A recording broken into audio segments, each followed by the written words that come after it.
everybody. Welcome back to Self-Help Witch, the podcast and YouTube channel that's all about how to use astrology to live your most authentic, lit up, aligned, exciting life. I am Dana. I am the astrologer, teacher, and creator here at Self-Help Witch. And today I'm so excited to share a conversation I had with my friend and fellow astrologer, David Odyssey.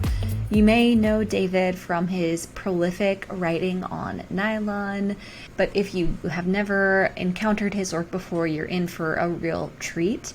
We're talking today about challenging aspects, both in the natal chart and in transit. So what they mean, what we should take from them, how we can work with them, and why they are actually kind of awesome. I know that may seem weird, but I think by the end of this episode, you're going to have a really deep new appreciation for not just the challenging parts of our birth charts or the astrology of the moment, but the challenging parts of life, because that's really what hard aspects are telling us about. If you don't already subscribe to the Self-Help Witch podcast and YouTube channel, why not? Do it right now. Go ahead and subscribe. It helps us grow and I really appreciate it. And if you listen regularly and love the show, I would love you to leave a comment, leave a review on your favorite podcast platform. Let us know what you love so that we can keep doing more of the good stuff. You can find me at Self-Help Witch on Instagram or on my website, selfhelpwitch.com, which, as of the time of recording this, is currently down. Mercury retrograde, no! It'll be back up here shortly, switching platforms, so hoping to have it up by the end of the week. And if you're listening at any point, past like August 10th, 2024, I would imagine the website is up and running. So you can check out how to work with me down below in the episode description, as well as David. David also has a podcast called The David Odyssey Show, which is fantastic. I was a guest back in, June or July, and we talked about Lilith and Libra, and he's got tons of other incredible interviews that I know you're going to want to listen to. So don't forget to check out David's work as well. You can find all of his information down below. Let us get right into this conversation with David, all about navigating challenging aspects. All right, I'm here with David Odyssey, who I am thrilled to have as a guest, the first guest in a long time on Self-Help Witch. So David, thank you for being here. I am delighted to be here, and I'm here to bring in the summer, so I'm very pleased to be here. Yes. Well, we're talking today about aspects, and specifically about challenging aspects, so the square and the opposition. And I'm kind of jumping the gun because what I really want to do first is hear about David's astrology journey. David's a fellow astrologer. I found him in his really astute writing on nylon when I was researching Saturn and Pisces, and I was just like blown away. So yeah, I would just love to know, because I don't think I've asked you this before. I'm not really even sure. What's your astrology journey? How did you get here? It's, I wish I had, this is one of those things in life that over my Saturn return, it just developed without me having a lot of consciousness that it was developing. Like this was not a trajectory that I saw for myself. Most good things that have happened to me have happened that way. Anything that I've had a conscious grip of or a desire for, that tends to not end well. But usually all of these kind of blessed awakenings come through under the radar for me. So I had been sick in bed for a while, and a friend of mine who's an astrologer, she and her wife sent me a bunch of books on astrology. She sent me Richard Tarnas's Cosmos and Psyche, which is a masterpiece. Mm-hmm. And I was sick in bed in this kind of like Victorian poetess kind of era. And so I just read it and gulped it down. And then I kept reading more and more. And then I started doing it, reading charts and reading tarot cards for friends. And then it just quickly morphed into a business, and it went from there. It's interesting that the Saturn return kind of initiated that for you. Same for me. Saturn rules blindness, so there's that aspect of like, no, something's getting done here, you're just not aware of it. Yes. Which is hard when I'm working with clients with the Saturn return, where I'm like, there's good stuff that's going to come out of this. You just are so focused, like you can't focus on anything else but the suffering. So there might be some rewards that we're not even aware of, like pay attention to who you're meeting right now, etc. Huge. It's very hard for me. So I love that you brought that up, because I kind of think that that's also the lesson of these more difficult transits. It's so hard when you're in the thick of it, but there's always some kind of benefit from, well, and that might be me bright siding my Pisces self. I don't know, but I do think that there's always a benefit if you can find it, if you can work with the energy. And listen, yeah, I have a lot to say about this, but I'm afraid of jumping ahead because, yeah, I can rant about like hardship in a chart. I have a lot to say about that, but I don't know if I can wait too. I think you should go for it. Okay, I'll pop off. This is what I'll say. You know, have you read or watched My Brilliant Friend? Okay, so it's like my favorite book series. My mom and I are obsessed with it, and the HBO adaptation is a masterpiece.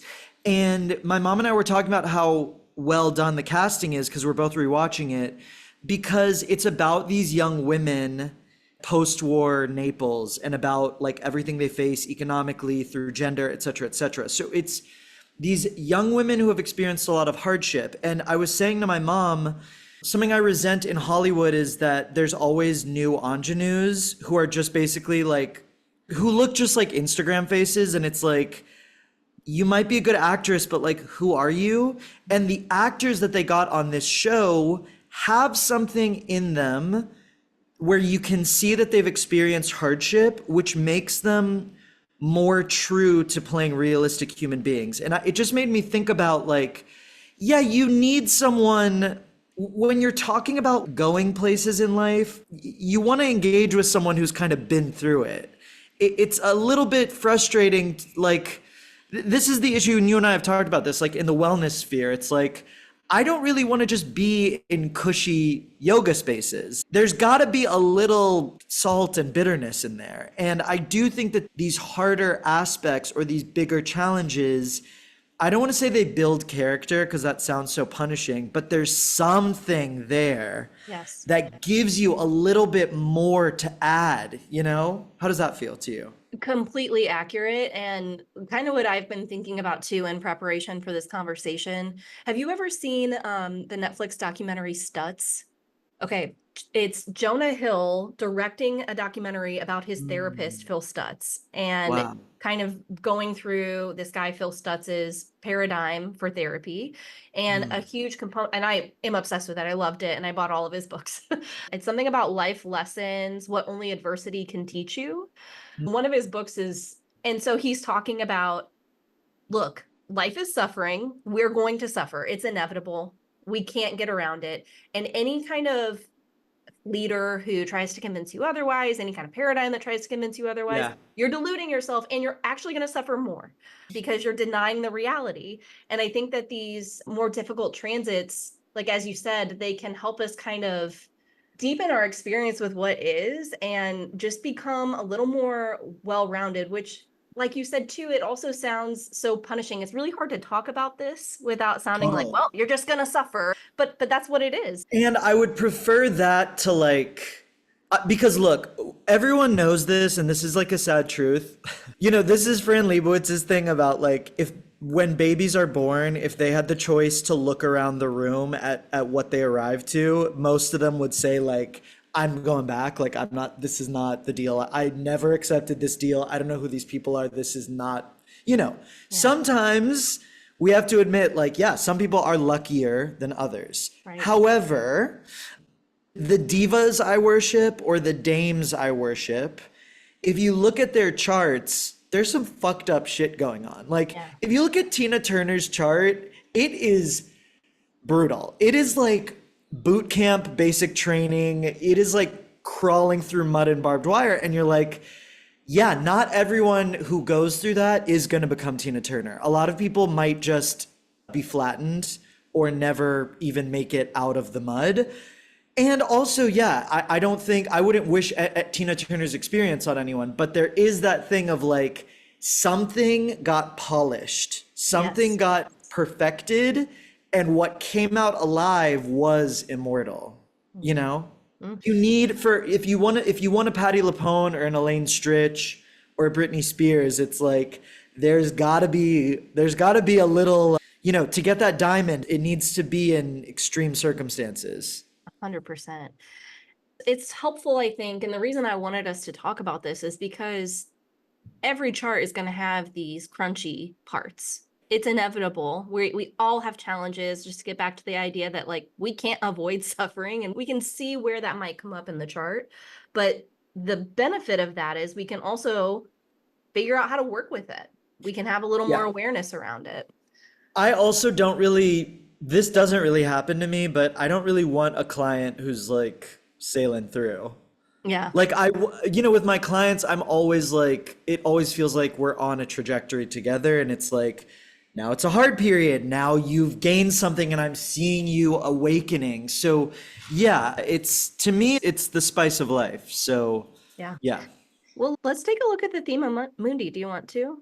Go off. The Thema Mundi, it's the natal chart of the world. And what we can learn from it is kind of how the planets work together. And specifically, we can get a lot about aspects out of this. So if we look at the first and second house, they're ruled by the sun and the moon, the luminaries, right?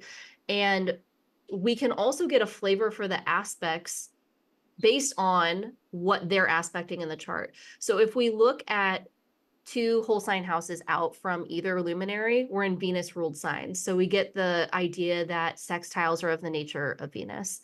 If we go 3 whole signs out, we are in Mars ruled signs. So we get the idea that squares are of the nature of Mars.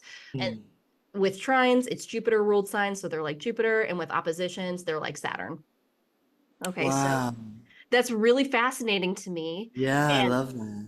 It's also really cool to think about, because if you can just really get a deep understanding of the planets involved, like what is Mars like, what is Saturn like, you can have a really rich understanding too of the aspects. So what do you think about that, David?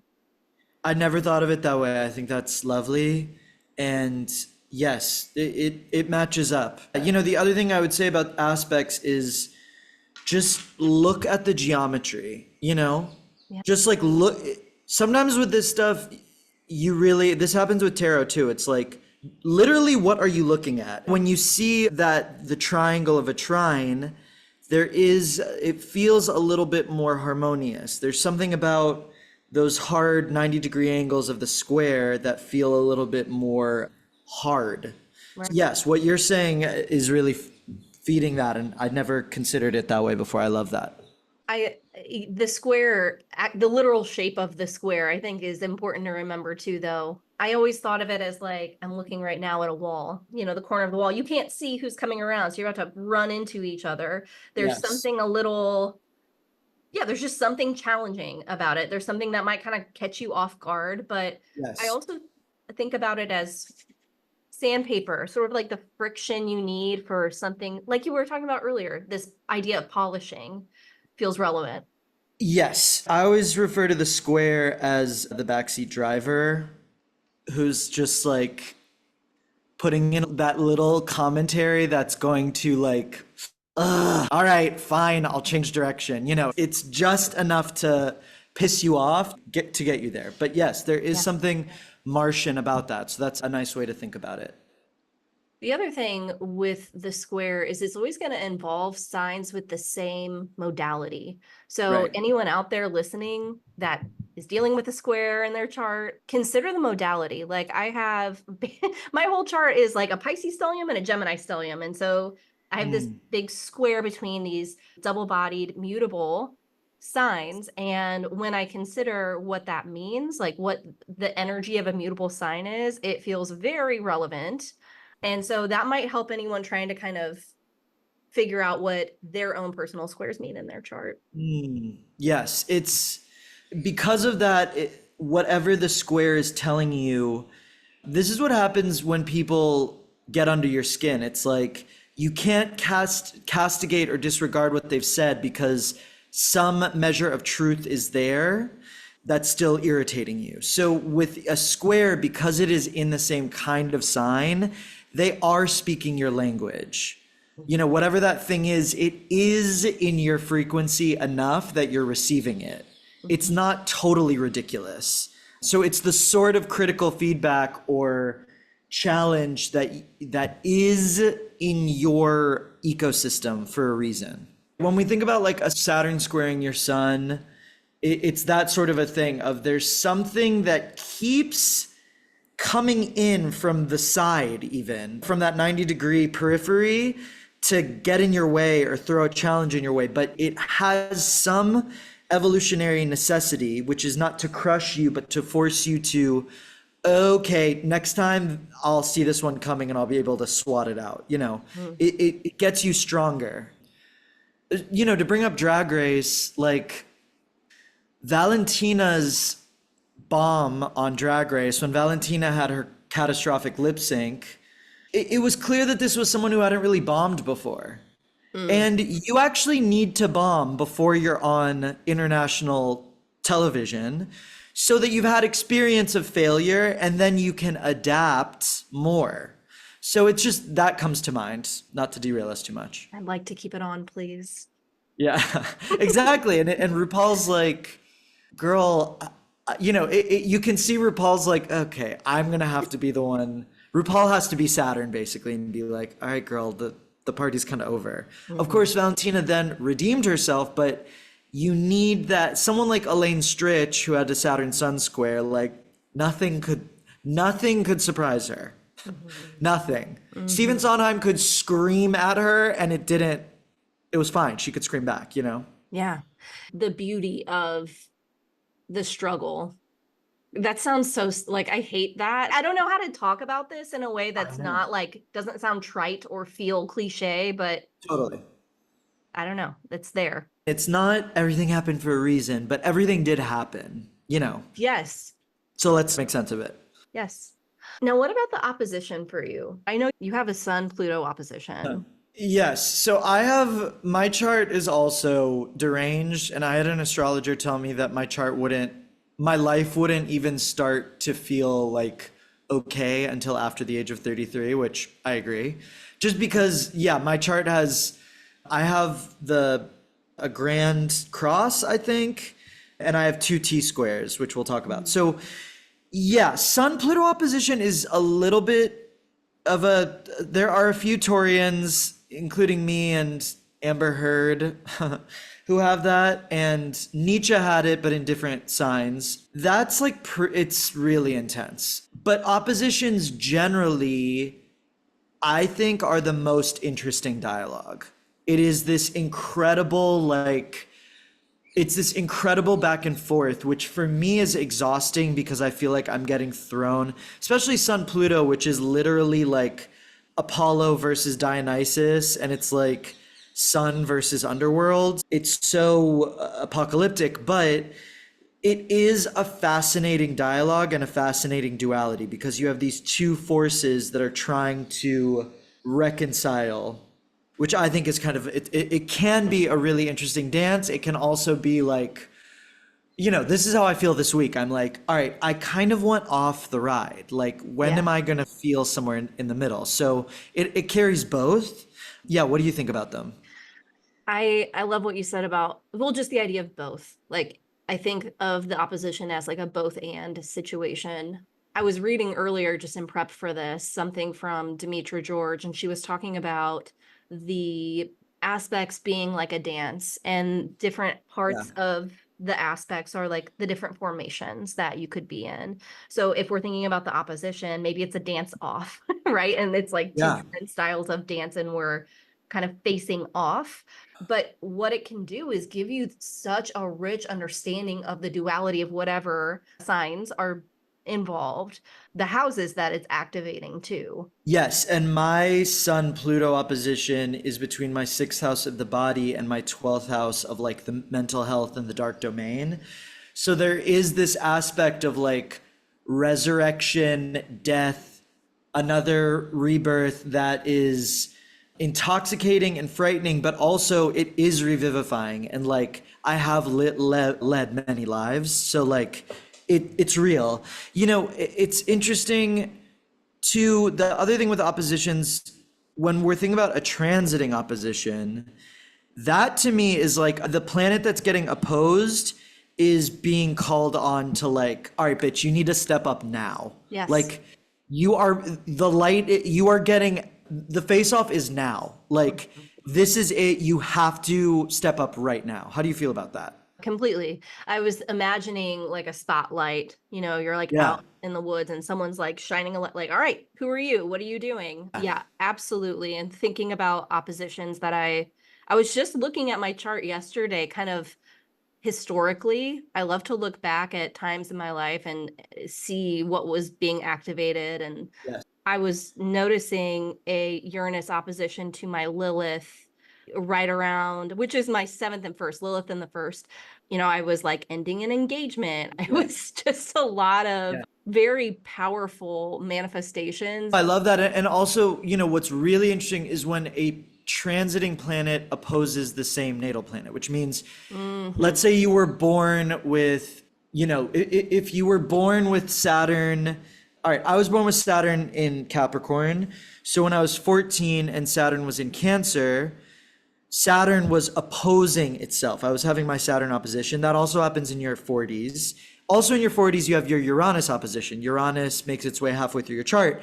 There's an aspect of this new incarnation or this present incarnation of the planet is like kind of waking up the natal incarnation, or being like, all right, that was the world we came up from, and it's time to like blast that apart, which is why that age 14 or your 40s are thought of as these kind of rebellious periods. 40s, you can have a midlife crisis, but a lot of 40-year-olds kind of, their careers really take off because they're like, oh, I don't actually need to care. And like, I don't need to play by any of the rules anymore. Yeah, you become your own authority at that point. Exactly. So that opposition, it goes from, oh, there's this force that's opposing me and chaining me down, when you're 14 and you think that's your parents, to I'm now the opposition. I want to oppose the status quo. I want to move some shit in my chart, so Yes. The dance can have two sides. It takes two to tango, of course.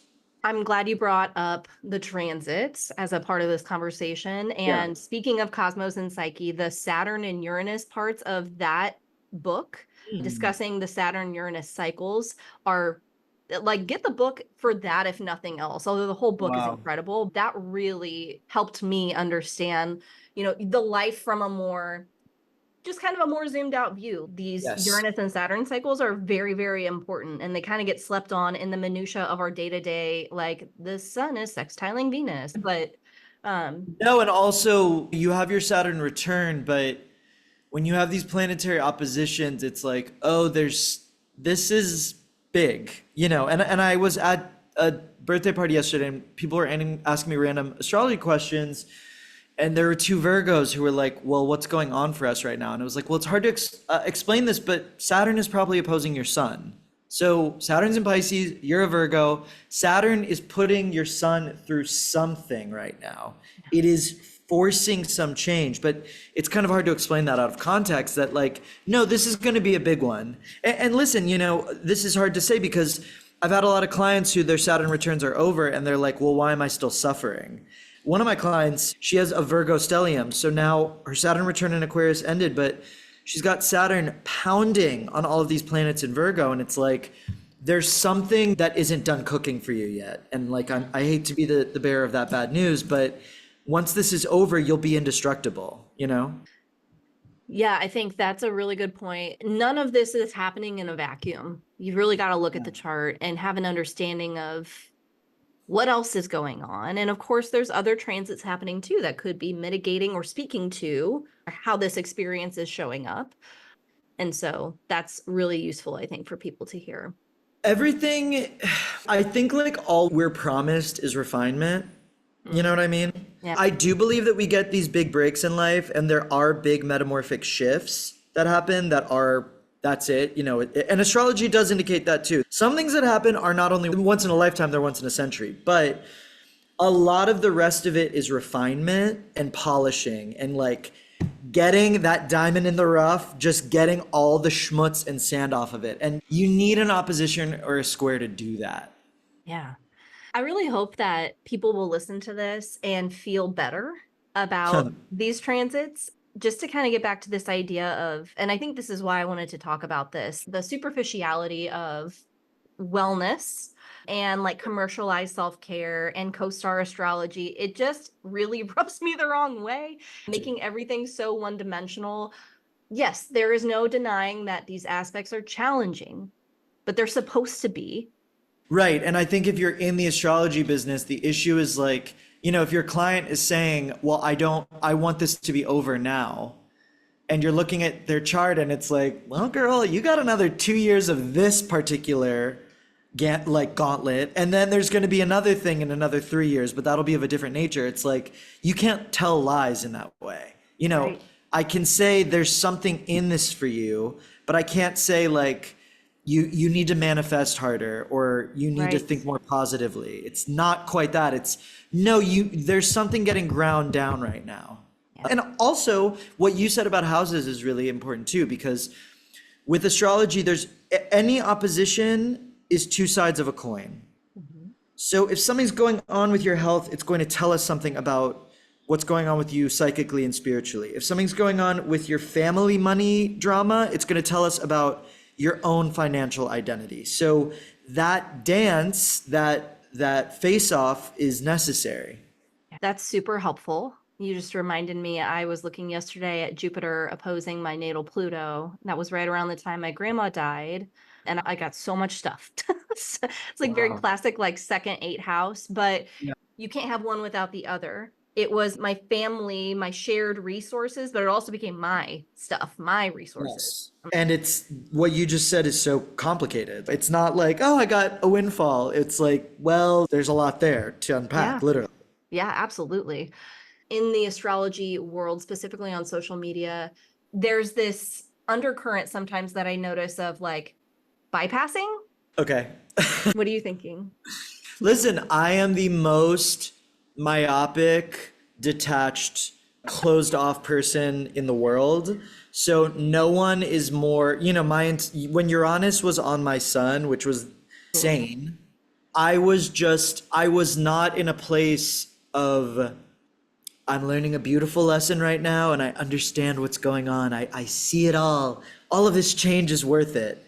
I really was just like, I don't have a clue what this is. I know that I am shellacked and I am holding on to this sinking ship and I'm playing the violin on the Titanic and I won't let go. I knew that. So, I can't say I blame anyone. Most of the time that it's one of these sorts of challenges, the point is to break you out of some stagnant means of coping or denial. And when that happens, the idea that you can like hack it is kind of missing the point. Yes. There's an aspect that, I think it's Alan Oken who describes Uranus as like the big bad wolf that blows the house down, horse that rips off your straitjacket. Like, if the house is coming down, the house is coming down, period. Right. So yeah, I do think you can work with it.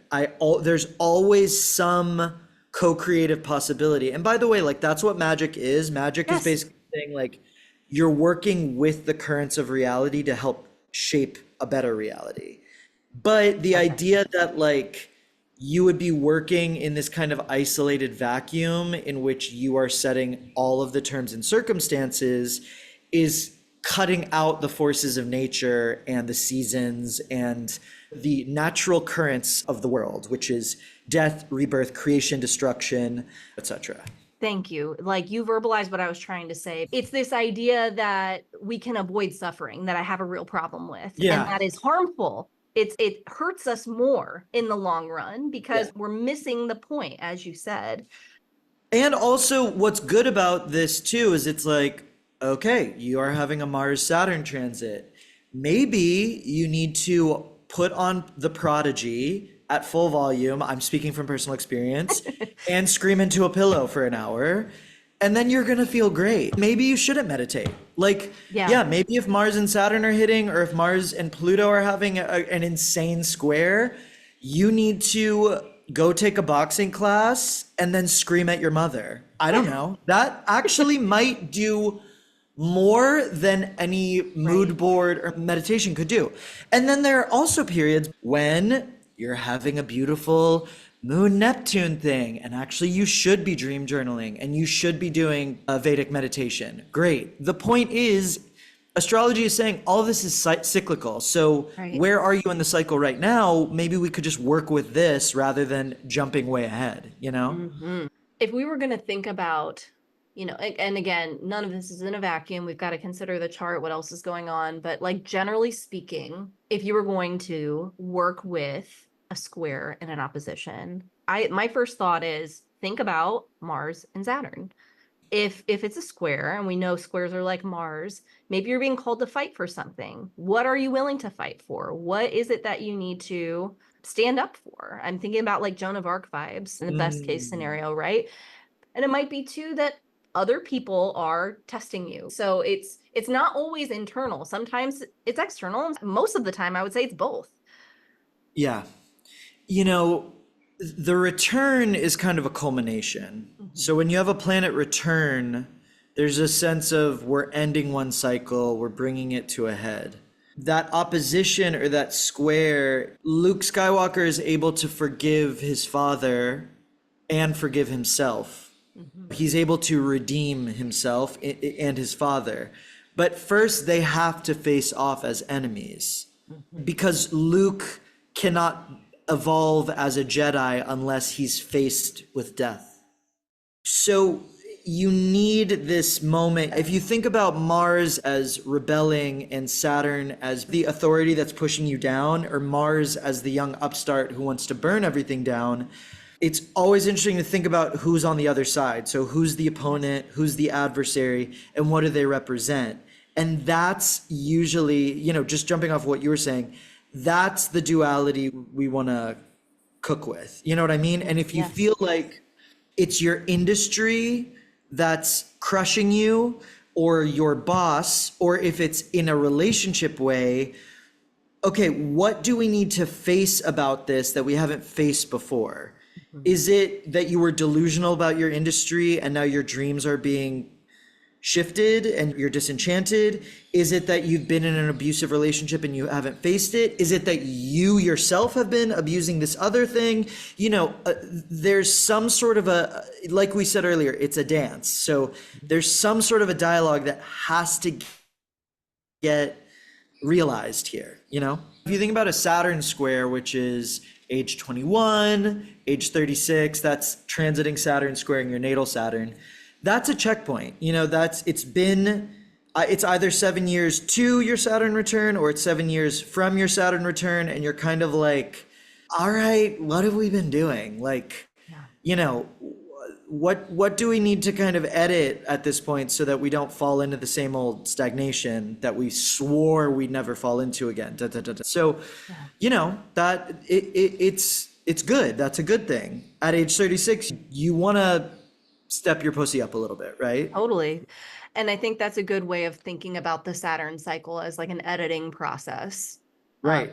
Because that's what Saturn wants to separate. It wants to stand alone. And the Luke Skywalker, Darth Vader example, I think does a really good job of painting that. Luke, he's got to learn how to stand up on his own. And that feels very Saturnian to me. Right. And then for you to subsume and integrate your parents, which is what most conflict is about, like most of what we deal with, unless you are like in a war zone, most issues I think have to deal with like projecting our issues with our parents, like a lot of the time.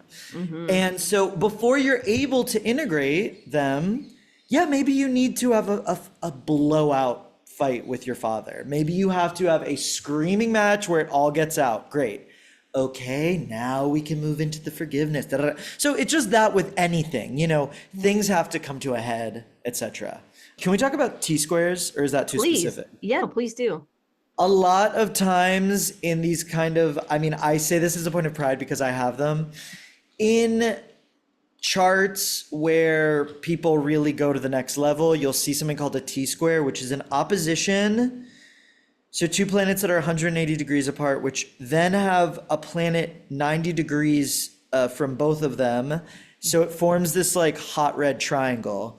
And that planet in the center that's squaring both of them acts as like, I think of it as like the peak of the volcano. It's kind of like the explosive point where it's like all of that oppositional conflict needs to blow up somewhere, and this planet and its location is where we can process or channel or release it, you know? And that's a very helpful way of picturing that. And I'm thinking about if we are paying attention to the transits, Yeah. when that center point is activated, we might be able to anticipate that this is going to kind of come to a head.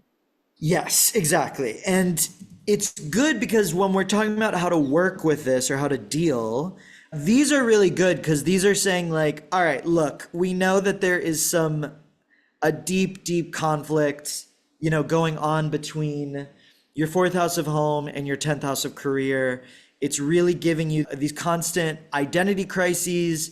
You're constantly dealing with your parents. You don't know where you are in life. But look, the T-square erupts with Mars in your sixth house of the body. You need to go to CrossFit and Zumba and Kundalini yoga, and maybe that's how you process and release this. You know, it's that sort of a thing. Yeah, that's I'm very wondering, helpful. I'm wondering if you have any thoughts on that, or if there are any other tricky ones that are worth mentioning.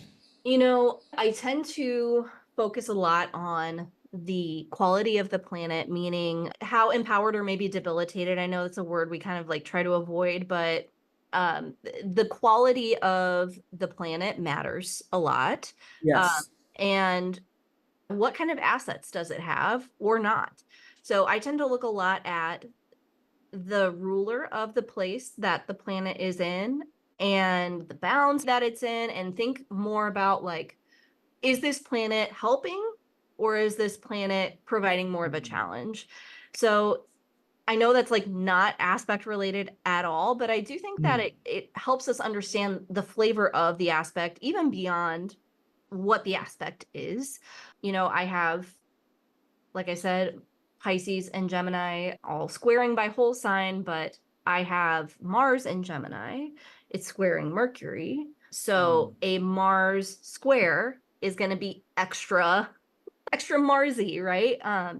Yes. So But from my point of view, I'm like, oh, Mars and Mercury, like, great. She's going to make shit happen. She's going to figure out how to like really express herself. Like that fire is going to need to get released somehow, you know? and So it has both aspects of that. I love that you just reminded me of how important it is to get someone else to look at your chart.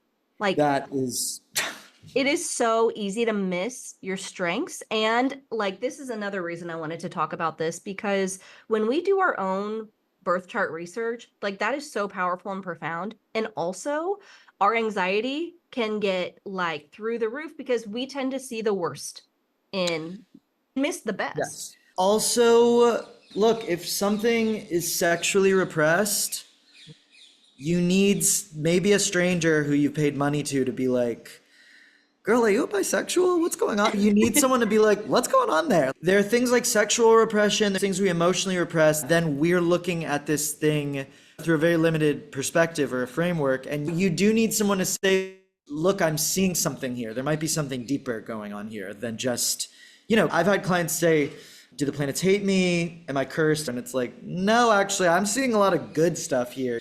It's just who's doing the interpretation. Absolutely. And, you know, most of us, I think, we're predisposed to seeing the harder things before we're going to see the good, especially in ourselves, and especially when it comes to something like astrology, because it's got, you know, it's about what's fated. It's about destiny, and we're all scared that it's not going to be good for us. I think that astrology does not negate free will. It No. shows us what the archetypes are doing, and they're going to show up in a variety of ways, and how we respond is where our free will comes into the picture. Yes, and it's saying you're part of a bigger cycle. So your myopia about what you think is reality does not have to, that's the issue, is even if we don't believe that even if you're not fatalistic, you're probably still subconsciously projecting some idea about what you think life is. I have a lot of people who don't believe in any of this stuff, and then they prove to be more rigid than anyone else. And I, who am supposedly delusional and my head in the clouds, et cetera, I can at least say, you know what? Life is full of a lot of change and surprises that will rock you to your core. And at least this is a way of accounting for that, rather than just saying, that's how it happens. Yeah. Mm-hmm. I think if we were gonna like put a bow on this, what you keep coming back to about the cycle of it all is very, very helpful in thinking about these transits, specifically these hard aspects. There is a cycle to all things. Astrology reminds us of that. And when we're aware of where we're at in the cycle and what kind of energy is being activated, we can be more present and choose more mindfully how we want to respond. Nailed it. The end. Yeah, that's a slay for me. And yeah, I would just say when I read clients, I do look at trines and sextiles, but kind of that would really be like, that is not even dessert. That's like the mint at the end of, you know what I mean? I'm really more interested in the hard lines, because I'm like, okay, now we're cooking with gas. What happened? What's going on with you and your mother? Let's get into it and let's like process that, Absolutely. It's juicier. Mm-hmm. What do you want to use astrology for? Like, do you just want to be told how great things are? I think most of us come to astrology because we're dealing with some heavy shit and we need a different perspective to look at it through, and it can certainly help with that. Exactly. I agree. So yeah, surrender. David, it's always such a pleasure to talk to you, and I'm just so grateful you wanted to come on and talk. So thank you for your time. I'm very grateful too. Look out for Dana Solara on my podcast, The David Odyssey Show. We talk about Lilith in Libra, which is one hell of a good time. And I am David Odyssey. You can find me anywhere with that name. I have a podcast, Substack. I do private readings. Subscribe to my Substack. And I have a book on Saturn coming out next spring. So join my little universe and follow me for updates. Yes, you will not be disappointed. The writing, coming from an English teacher, not that I'm like the authority, but the writing is on point, David. Like the writing, I come back for the writing. Thank you. Thank you. All right. Thanks, David. That is it for this week. Thank you so much for listening and watching. If you haven't already, don't forget to subscribe, leave a comment on YouTube, rate us on your favorite podcast platform, and feel free to reach out to me with your thoughts, questions about this episode. I'm at selfhelpwitch on Instagram. And don't forget to check out David's work as well. His writing on nylon is incredible. He's coming out with a book. And just give him your love and support as well. Thank you so much for being here. Love you. Keep going. I'll see y'all next time.